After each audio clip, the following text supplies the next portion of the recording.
เจ้าสบายดีเนาะมื้อนี้มาได้หัวข้อเอาคลิปลง YouTube เนาะเอาคลิปลง YouTube แนวใด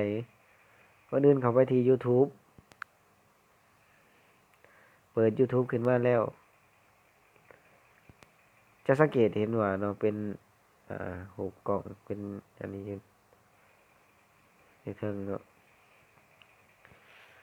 และไผที่ว่ามีอ่ช่องเป็นของตัวเองหั้นนะแต่อยากเอาคลิปวิดีโอลงเพิ่มสามารถเอาลงได้วางได้เลย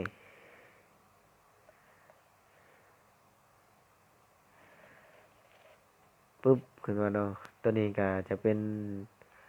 คลังวิดีโอของเราที่เราไปถ่ายคลิปถ่ายแบบเนาะแล้วก็มันก็จะมาบันทึกไว้ในคลังโทรศัพท์เราคลิกเข้ามาแล้วเราจะเลือกเอาคลิปของเราเนาะ1คลิปข้าพเจ้าจะเลือกเอาตัวนี้หลังจากนั้นแม่นใส่ชื่อให้มันเนาะใส่ชื่อคลิปของเราแหละเราสิใส่แนวใดใส่หยังก็ตามอัตยาศัยของแต่ละคนเนาะ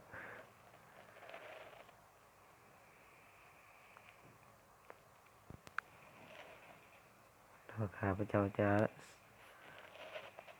เขียนว่าวิธีโหลดแอป SnapTube ง่ายๆไผๆก็โหลดมาใช้ได้เนาะ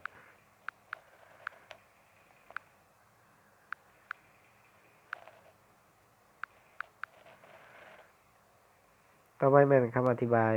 คำอธิบายนี่เราสิอธิบายแนวใดก็เขียนลงไปเนาะแล้วก็เปิดในรูปแบบใดสาธารณะบ่ไม่แสดงรายการ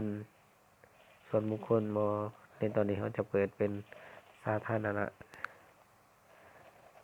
ตำแหน่งข้อยอยากใส่ก็ค้นหาสถานที่เนาะที่ใส่เวียงจันทน์บ่เนาะหรือว่าปากเซ่ก็มีเบิดเนาะ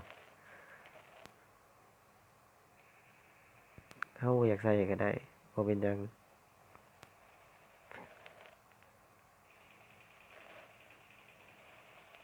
โอเคแล้วบ่หลังจาก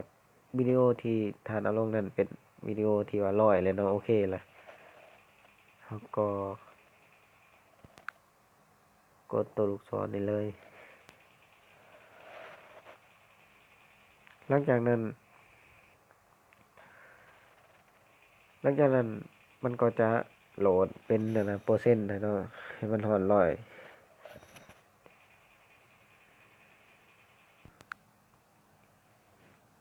หลังจากที่ว่ามันโหลดแล้วฮอด100เนาะก็เป็นอันว่าเสร็จสิ้นเป็นอันว่าเสร็จสิ้นเนาะสำหรับวิดีโอที่เราลงเราก็สามารถกดเบิ่งได้เลย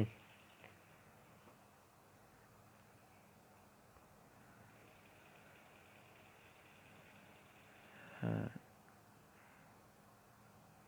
ข้าพเจ้ายังโหลดอีกวิดีโอหนึ่งเนาะยังบ่ทันเบิ่งยังบ่ทันได้เบิ่งได้